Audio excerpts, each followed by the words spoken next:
बिस्मिल्लाहिर्रहमानिर्रहीम। अस्सलाम वालेकुम स्टूडेंट्स, उम्मीद है खैरियत से होंगी। आज हम पढ़ते हैं about the gene Watson theory, जो थ्योरी नंबर 6 हम पढ़ेंगे। और इसमें हम बेसिकली फोकस करेंगे कि कैरिंग साइंस किस तरह जो है ना एक सेक्रेट साइंस के तौर पे हम यूज़ करते हैं। इससे पहले जो कंसेप्ट थे अबाउट द नर्सिंग, तो वो क्या था कि वो था केवर के बारे में। अबाउट द ट्रीटमेंट, तो वो ट्रीटमेंट था, वो केवर था या वो एग्रेसिव इंटरवेंशन थी, जैसे कि सर्जरी वगैरह हो गया, मेडिकेशंस थी, उन पे फोकस किया जा रहा था। लेकिन जीन वाटसन ने उसी फोकस को जो है ना वो क्या उन्होंने उसी फोकस को चेंज किया, और वो जो है ना इन्होंने उनको शेप दिया केयरिंग साइंस का। अब केयरिंग साइंस में क्या होता है, केयरिंग साइंस में बेसिकली हम फोकस करते हैं ह्यूमन कनेक्शन पे।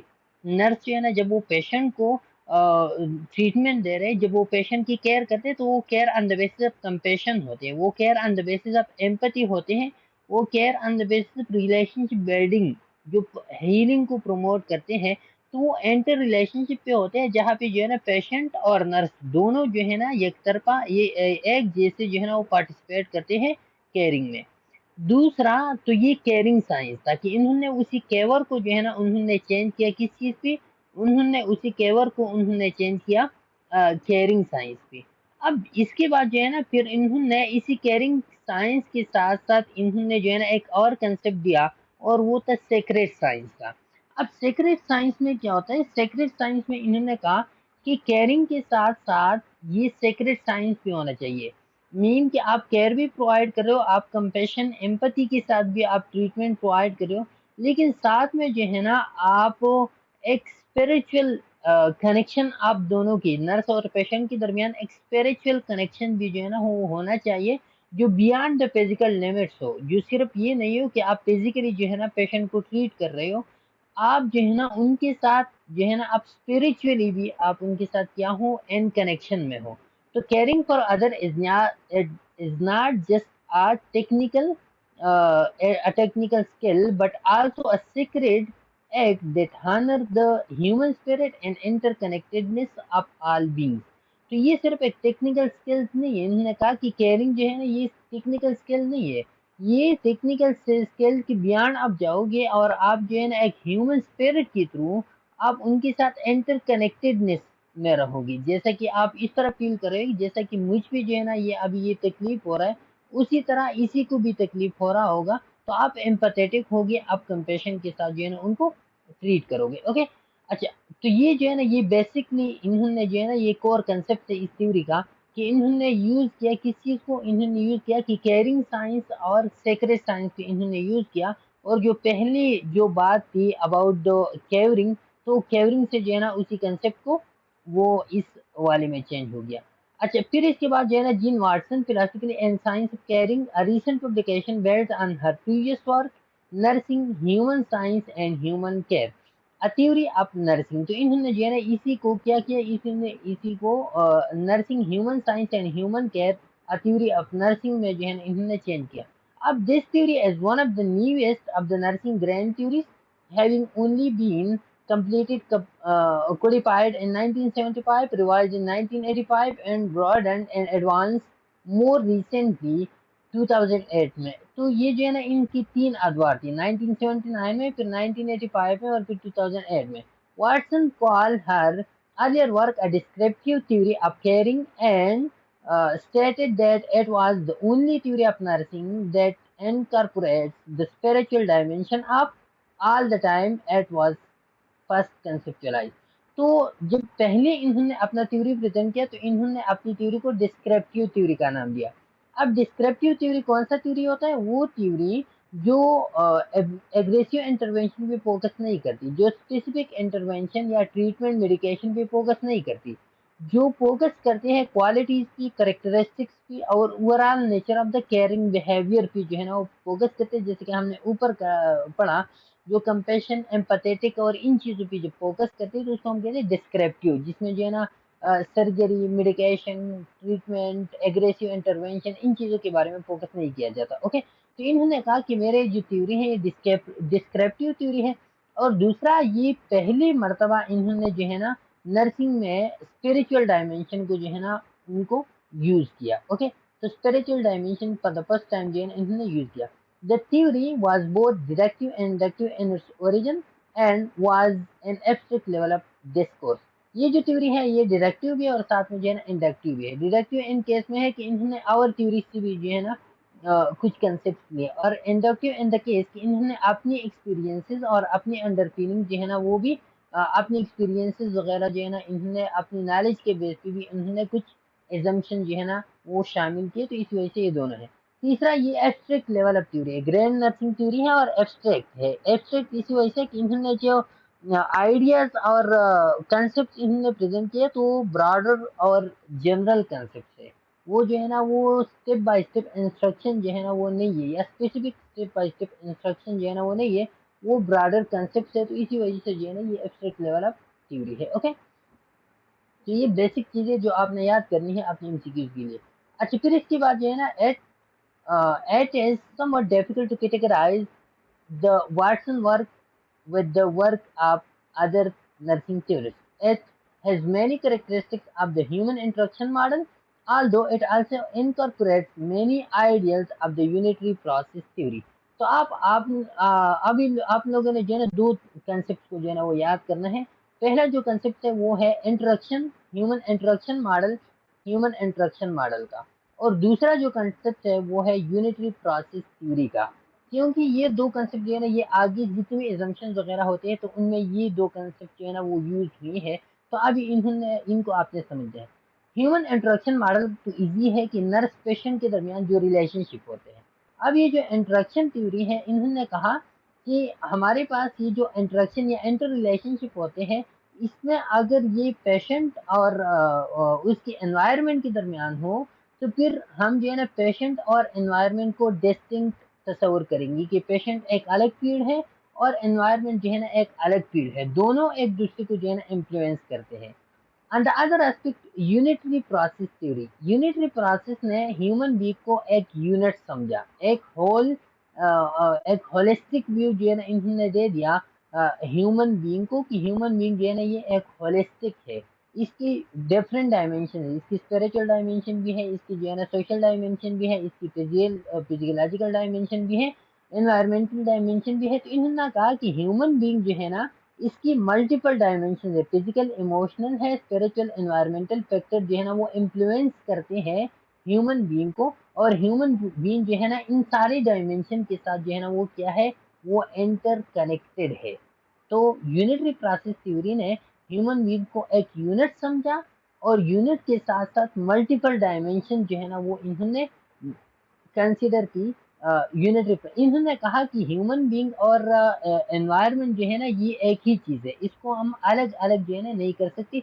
हालांकि ये जो थ्योरी है ये बाद में जो थ्योरी हम पढ़ेंगे रोगेर्स थ्योरी, तो उसमें जो है ना फिर हम इन डिटेल में जो है ना फिर इसको हम डिटेल से डिस्कस करेंगे, लेकिन अभी थोड़ी सी आपने जो है ना इस कंसेप्ट को समझना है। Okay, has also, which are discussed in chapter number 9, has also described the human as holistic interactive being, and is now explicit and describing human as an energy field and explaining health and illness of the human being as the manifestation of the human pattern. तो इन्होंने दो concept unity process theory में, एक तो जो concept मैंने आपको present किया कि होलिस्टिक इंटरेक्टिव बीइंग जो है ना वो ह्यूमन बीइंग है, होलिस्टिक है, इंटरेक्टिव विद इन्वायरमेंट है। दूसरा इन्होंने कहा कि ह्यूमन बीइंग जो है ना इसकी अलग एनर्जी फील्ड होता है, यही जो होलिस्टिक दिया या इंटरेक्टिव। तो इन्होंने कहा कि ह्यूमन बीइंग के इर्द गिर्द जो है ना एक एनर्जी फील्ड होता है, और ये एनर्जी फील्ड जो है ना as a part of the environment होता है, एनवायरनमेंट के साथ जो है ना ये एंटर कनेक्टेड होता है। इन्वायरमेंट से जो है ना इस फील्ड को हम अलग नहीं कर सकते, लेकिन ह्यूमन इंटरेक्शन में इन्होंने कहा था कि इन्वायरमेंट और ह्यूमन बीइंग जो है ना ये अलग अलग है। तो ये दो कंसेप्ट थी। अब इन्होंने कहा कि ये जो एनर्जी फील्ड है ये इंटर कनेक्टेड है, जस्ट लाइक अ राइवर, जैसे कि राइवर में जो है ना दो वेव्स चलते हैं, राइवर में दो मौजी होते हैं, तो एक मौज जो है ना वो ह्यूमन बीइंग का, दूसरा मौज जो है ना वो एनवायरनमेंट का। अब ये दोनों मौजी जो है ना एक दूसरे को इन्फ्लुएंस करते हैं, इंटरेक्ट करते हैं, लेकिन इसके डायरेक्शनल क्या होता है, ये यूनी डायरेक्शन होते हैं और एक दूसरे से अलग भी नहीं हो सकते, इनसेपरेबल होते हैं। तो ये क्या है, ये यूनिटरी थ्योरी है। इंटरेक्टिव थ्योरी क्या कहते हैं? इंटरेक्टिव थ्योरी कहते हैं कि ह्यूमन बींग और एनवायरनमेंट जो है ना, ये क्या है, ये डिस्टिंक्ट है, ये क्या है, ये डिस्टिंक्ट है, और ये एक दूसरे को इन्फ्लुएंस करते हैं, जैसा कि और ये मल्टी डायरेक्शनल होते हैं। कैसे मल्टी डायरेक्शनल? जैसा कि डांस पार्टनर होते हैं। डांस पार्टनर जो है ना, एक जब एक करतब दिखाते हैं तो दूसरा भी उसी के साथ वही करतब जो है ना वो शुरू करते हैं, लेकिन दोनों की डायरेक्शन क्या होते हैं, वो डिफरेंट होते हैं। लाजमी नहीं कि दोनों एक डायरेक्शन पे जो है ना डांस करे, हालांकि एक दूसरे के एक्शन को रिपीट करते हैं। तो ये जो ऊपर वाला यूनिडायरेक्शनल है, जैसे कि ह्यूमन बींग को जब आप अप्लाई करते हैं, तो आप समझिए कि जैसे कि ह्यूमन बींग है, वो पहले चाइल्डहुड पे होता है, फिर जो है ना यंगर स्टेज पे, फिर एडल्ट स्टेज पे, फिर इस तरह के एडल्टहुड पे।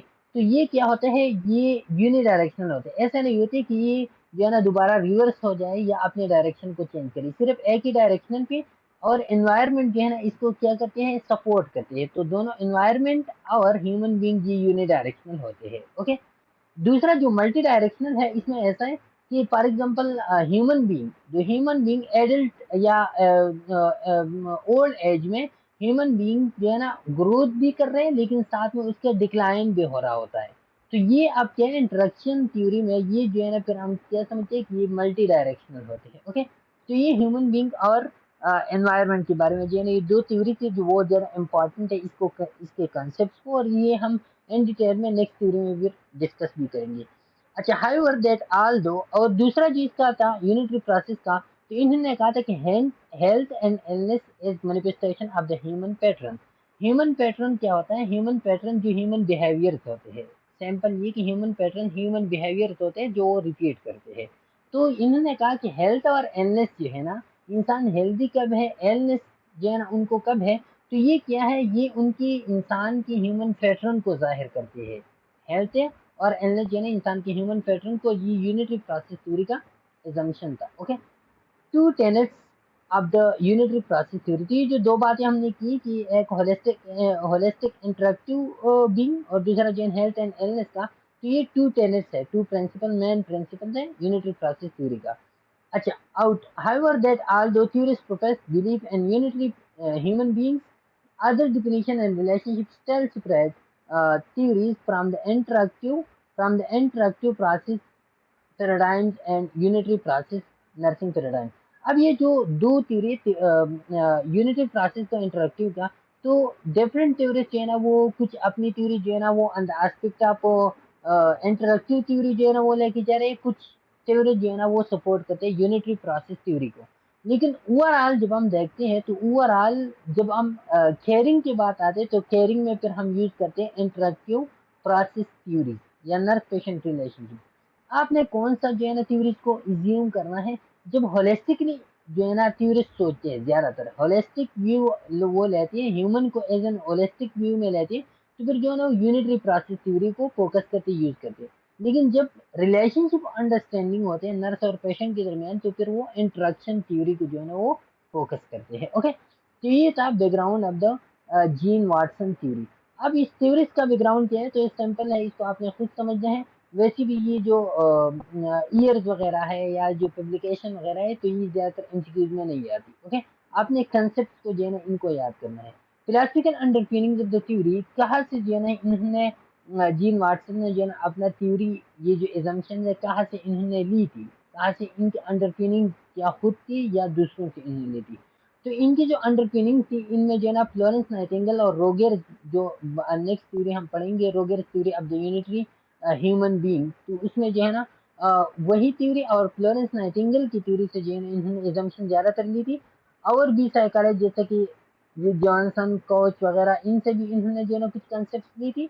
और she reported being widely read in these disciplines and synthesized a number of diverse concepts from them and to nursing as a human caring। और ये जितनी भी डिसिप्लिन है, इन्होंने जो है ना वाइडली इन्होंने रिपोर्ट की थी डिफरेंट डिसिप्लिन को, और इन्होंने नर्सिंग को जो है ना as a science of human caring जो है ना वो उजागर किया।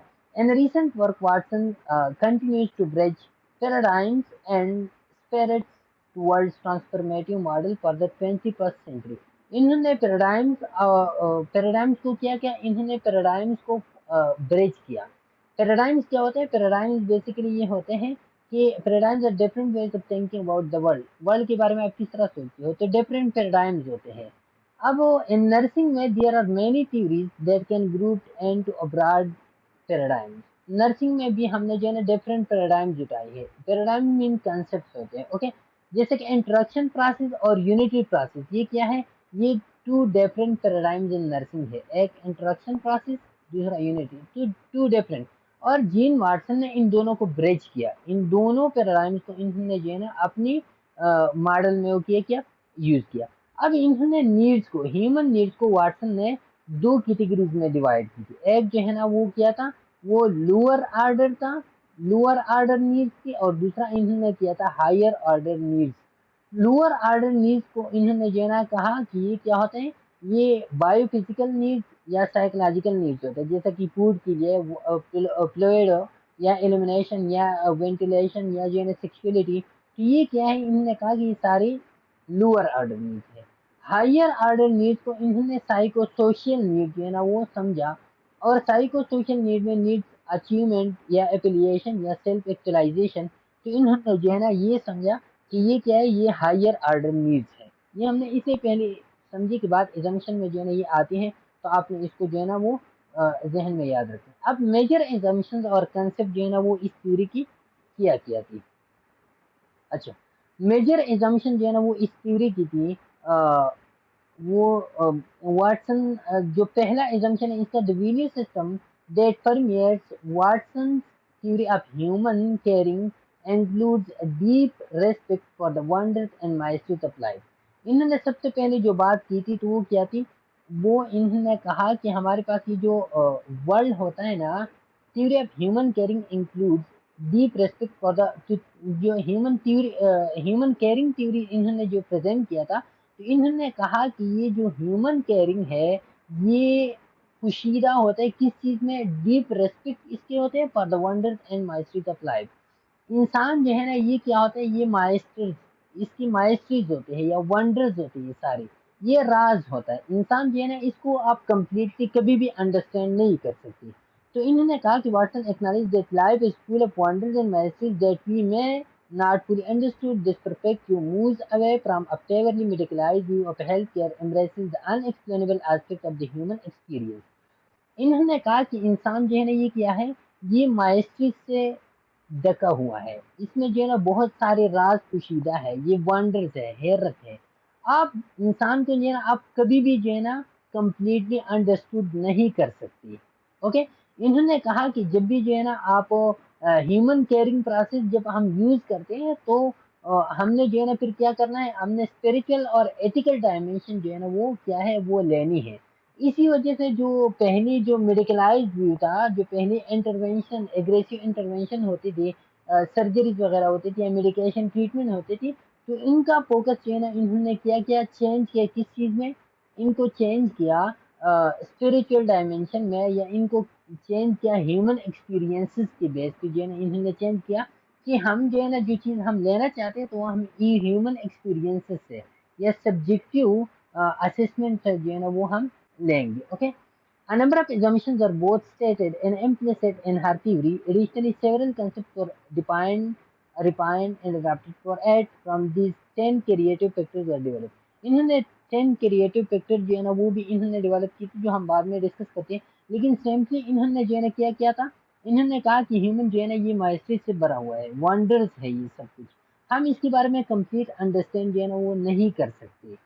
और ये जो है ना जब भी हम ह्यूमन केयर प्रोवाइड करते हैं तो हमने स्पिरिचुअल और एथिकल डायमेंशन जो है ना ये साथ में लेनी है, ओके। एजम्पशंस, अब इसकी मेजर एजम्पशन कौन कौन सी थी। Watson 2008 describe the tenets of caring science and secret science, जैसा कि ऊपर मैंने आपको डिस्कस किया कि इन्हें दो प्रिंसिपल जो है ना वो केयरिंग साइंस और सीक्रेट साइंस इन्होंने जो है ना वो डिस्कस की थी। केयरिंग साइंस जो बेसिक केयर होता है, और सीक्रेट साइंस जो फिर हाई स्पिरिचुअल एस्पेक्ट जब केयरिंग में आ जाए तो वो होते हैं। She proposed that caring and love are universal and mysterious cosmic forces that comprise the primal and universal psychic energy। इन्होंने कहा कि केयरिंग साइंस, केयरिंग क्या होता है, ये love, propose that caring and love are universal and mysterious. इन्होंने कहा कि केयरिंग जो है ना ये क्या है, ये यूनिवर्सल है, माइस्टीरियस है, ये खुफिया है, पोशीदा राज है। इन्होंने कहा कि ये क्या होता है, ये जो केयरिंग और लव होता है ये कंप्राइज होते हैं प्राइमल और यूनिवर्सल साइकिक एनर्जी। अब आपने जो है ना प्राइमल और यूनिवर्सल साइकिक एनर्जी को समझना है।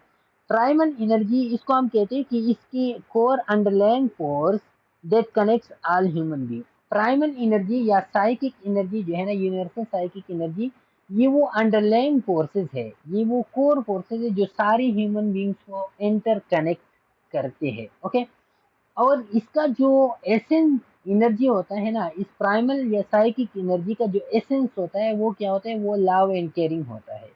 मीन कि अभी हम जो है ना एनर्जी फील्ड वगैरह इन चीज़ों के बारे में डिस्कस करेंगे ना, तो जहाँ भी एनर्जी फील्ड वगैरह आते हैं इसका मतलब ये है कि ह्यूमन बीइंग के अंदर जो है ना एक लविंग फील्ड है, एक केयरिंग फील्ड जो है ना वो ह्यूमन बीइंग के साथ जो है ना वो एग्जिस्ट करते हैं, और जिसको जो है ना हम प्राइमल या साइकिक एनर्जी कहते हैं।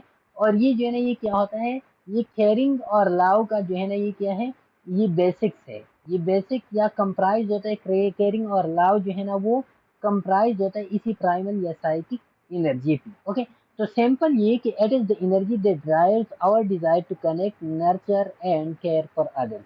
ये जो प्राइमल या साइकिक एनर्जी होता है ना, ये हमारी वो ख्वाहिशात होते हैं, जिन ख्वाहिशों के थ्रू हम दूसरी पेशेंट के साथ जो है ना हम कनेक्ट होते हैं, हम उनको जो है ना केयर देते हैं, हम उनको नर्चर करते हैं। तो ये जो डिज़ायर होता है ना, इस डिज़ायर को इन्होंने नेम दिया था प्राइमल या साइकिक एनर्जी का। Further, she believed that health professionals make social, moral, and scientific contribution to the humankind that nurses care ideal and can affect human development. Further, she believed that it is critical in today's society to sustain human caring ideal and caring ideology in practice. तो इन्होंने कहा कि आजकल जो है ना क्या करना है, पर believe it is critical in today's society में आपने जो है ना केयरिंग आइडियोलॉजी और केयरिंग आइडियल्स या केयरिंग आइडियोलॉजी को जो है ना वो प्रैक्टिस में लाना है। केयरिंग आइडियल या केयरिंग आइडियोलॉजी क्या है कि आप जब पेशेंट के साथ जो है ना पेशेंट को आप ट्रीट करते हो, तो आप उनको ट्रीट करो with compassion, with empathy, with respect, जो है ना आप उसको क्या करो, ट्रीट करो।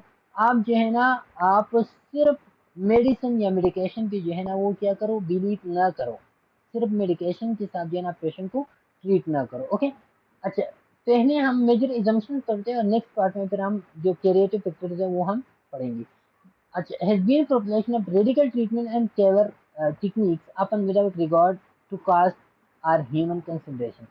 इन्होंने कहा था कि पहले जो है ना जो लोग रेडिकल ट्रीटमेंट यूज करते थे, radical mean aggressive intervention use करते थे, सर्जरीज, मेडिकेशन वगैरह यूज करती थी, और इसमें कोई ह्यूमन कंसिडरेशन नहीं था। ह्यूमन कंसिडरेशन मीन कोई एथिक्स के बारे में नहीं जानता था, कोई कंपेशन, एम्पैथी, इन चीज़ों को कंसिडर नहीं करता था, सिर्फ radical treatment.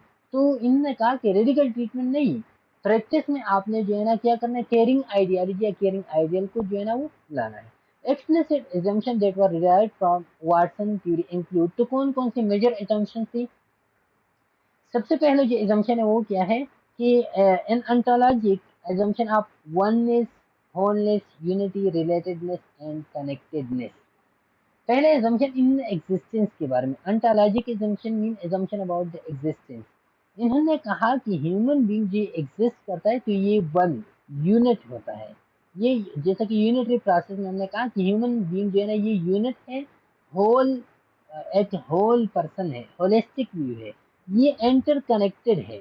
Relatedness and connectedness mean ये इंटर कनेक्टेड है with the environment, with the social aspect, with the spiritual, with the, तो ये सारे जो है ना ये सारे डायमेंशन जो है ना ये एक दूसरे के साथ क्या है, ये इंटर कनेक्टेड है। तो पहले जो एजम्पशन है इसका मतलब ये कि everything is inter connected and inter related. इंसान जो है ना ये एक यूनिटरी है और ये एक होलिस्टिक व्यू है, इसकी मल्टीपल डायमेंशन है, और ये सारे डायमेंशन जो है ना ये क्या है, ये इंटरकनेक्टेड है। ओके, दूसरा जो एजम्पशन है वो एपिस्टेमोलॉजिक एजम्पशन। एपिस्टेमोलॉजिक मीन कि वो एजम्पशन जो नॉलेज और अंडरस्टैंडिंग पे बेस करता हो। तो वो क्या है कि there are multiple ways of knowing. इन्होंने कहा कि नोइंग के लिए, अंडरस्टैंडिंग के लिए मल्टीपल वेज है।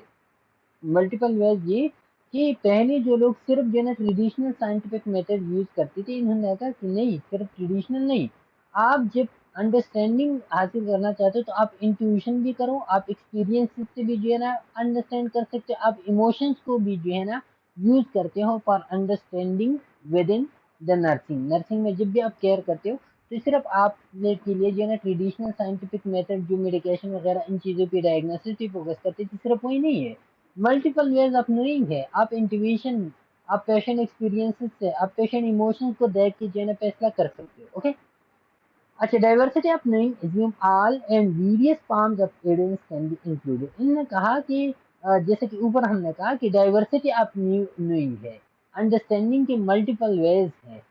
जैसे कि आप जो है ना आप एविडेंस को जब आप शामिल करना चाहते हो तो एविडेंस के लिए भी मल्टीपल वेज है। अब क्वांटिटेटिव तरीके से, आप क्वालिटेटिव तरीके से जो है ना क्या करते हो, ये एविडेंस जो है ना आप कंक्लूड कर सकते हो पेशेंट की सिचुएशन को या पेशेंट की केयर प्रोवाइड करने की लिए अंडरस्टैंडिंग जब आप हासिल करना चाहते हो। Okay, a caring science model map these diversity perspective explicit and directly। अब जो केयरिंग साइंस मॉडल है वो क्या करते हैं, वो इन डाइवर्स पर्सपेक्टिव को जो है ना एक्सप्लेन करते हैं, डायरेक्टली जो है ना इनको एक्सप्लेन करते हैं। सिंपल मतलब ये कि जब भी हम ये इन डाइवर्स पर्सपेक्टिव को यूज करते हैं तो डाइवर्स पर्सपेक्टिव से हम पेशेंट की केयर के लिए जो है ना एक होलिस्टिक अप्रोच जो है ना वो हासिल कर सकते हैं। जब आप जो है ना पेशेंट के इमोशंस को भी जो है ना डील करते हो, एक्सपीरियंसेस को भी डील करते हो, आप उसकी मेडिकल फिजियोलॉजिकल और स्पिरिचुअल इन सारे एस्पेक्ट को डील करते हो, जब डाइवर्स नॉलेज आप यूज करते हो तो इसका मतलब है कि आप पेशेंट को जो है ना होलिस्टिक अप्रोच जो है ना वो यूज करते हो। ओके, अच्छा, moral metaphysical integration with science evokes spirit. अच्छा, अब जो है ना मोरल मेटाफिजिकल इंटीग्रेशन एक होता है, मोरल इंटीग्रेशन मोरल एस्पेक्ट होता है, मेटाफिजिकल मोरल तो आप जानते हो कि जो एथिकल कंसिडरेशन होते हैं, एथिकल एस्पेक्ट होते हैं। दूसरा मेटाफिजिकल है, मेटाफिजिकल क्या होता है, philosophical study of existence, existence के बारे में जो स्टडी होता है उसको हम कहते हैं मेटाफिजिक्स। ओके, तो ये जो एग्जिस्टेंस वाला स्टडी और एथिकल कंसिडरेशन वाला, इन दोनों को जब आप इंटीग्रेट करते हो तो हमें जो है ना क्या होता है, हमें हासिल होता है स्पिरिट। स्पिरिट्स क्या होते हैं, स्पिरिट्स डिफरेंट टाइप्स होते हैं, अ सेंस ऑफ इंटरकनेक्टेडनेस आप में आते हैं जब भी आप जो है ना एथिकल कंसिडरेशन एक पेशेंट के लेते हो और उसके एग्जिस्टेंस को आप देखते हो तो वो जो है ना आपके जहन में आता है क्या, एक साइंस डेवलप होता है और वो साइंस ऑफ स्पिरिट होता है। साइंस ऑफ स्पिरिट मीन कि आप में जो है ना सेंस ऑफ इंटरकनेक्टेडनेस जो है ना वो उजागर होते हैं, कि आप जो है ना आप पेशेंट के साथ क्या करते हो, इंटरकनेक्ट हो जाते हो। आप पेशेंट को जो है ना फिर लेते हो होलिस्टिक व्यू की, उसकी मल्टीपल डायमेंशन को आप कंसिडर करते हो। It is not possible but also necessary for our science, humanity, society, civilisation and the world planet. ये जो स्पिरिट एवोकिंग है ना, ये हमारी science, humanity, society, civilisation, world planet के लिए जो है ना बहुत ज़्यादा क्या है, इम्पॉर्टेंट है ये वाला एस्पेक्ट, कि आपने जो है ना हम सारे जो है ना क्या इंटरकनेक्टेड है। Okay, a caring science emergence founded on new assumptions makes explicit and expanding unitary energetic worldview with a rational human caring ethics and ontology। अब क्या है कि इसके साथ साथ जो है ना अकेयरिंग साइंस इमर्ज। अब जब इंटरकनेक्टेडनेस जो है ना वो डेवलप होते हैं तो फिर एक केयरिंग साइंस जो है ना वो डेवलप होते हैं, और वो caring science founded on new assumptions. अब ये न्यू एजम्पशंस में क्या, make explicit and expanding unitary energetic world view. तो इन्होंने जो है ना दो व्यूज अभी इधर आ गई। एक जो है ना न्यू एजम्पशन में एक यूनिटरी एनर्जेटिक वर्ल्ड व्यू है, जैसे कि हमने ऊपर का इंटरकनेक्टेडनेस ऑफ एवरीथिंग, एवरीथिंग जो है ना वो एक यूनिट है, ह्यूमन बीइंग एक यूनिटरी ह्यूमन बीइंग है, और ये जो है ना इसके मल्टीपल डायमेंशन एक दूसरे के साथ जो है ना वो किया है, इंटरकनेक्टेड है with a relational human caring ethics and ontology. जो इंटर रिलेशनशिप इंटरेक्टिव थ्योरी के बारे में हमने बात की थी ना, कि importance of caring relationship and ethics, तो ये जो दो व्यूज है ये क्या हो गई, ये इमर्ज हो गई एक केयरिंग साइंस की बिहाव की। केयरिंग साइंस डेवलप हो गया तो वो केयरिंग साइंस बेस करता था किस चीज़ की, एक जो है ना वो इंटरकनेक्टेडनेस थी जिसको हम यूनिटरी एनर्जेटिक वर्ल्ड व्यू कहते हैं, और दूसरा ह्यूमन रिलेशनशिप थी जिसको हम जो है ना ह्यूमन केयरिंग एथिक्स इन अंटोलॉजी जो है ना वो कहते हैं। इन दोनों की जो है ना एक केयरिंग साइंस जो है ना वो क्या हो गया, वो डेवलप हो गया। ओके, तो ये था हमारा पहला पार्ट इस थ्योरी का। दूसरी पार्ट में हम जो है ना जो 10 कैरेटिव फैक्टर्स है उसको हम डिटेल से डिस्कस करेंगे, और जो मेजर कॉन्सेप्ट है इस थ्योरी की तो वो डिटेल से डिस्कस करेंगे। शॉर्ट लेक्चर होगा, इंशाल्लाह फिर मुलाकात होगी, तब तक के लिए इजाज़त दीजिए। अल्लाह हाफिज़।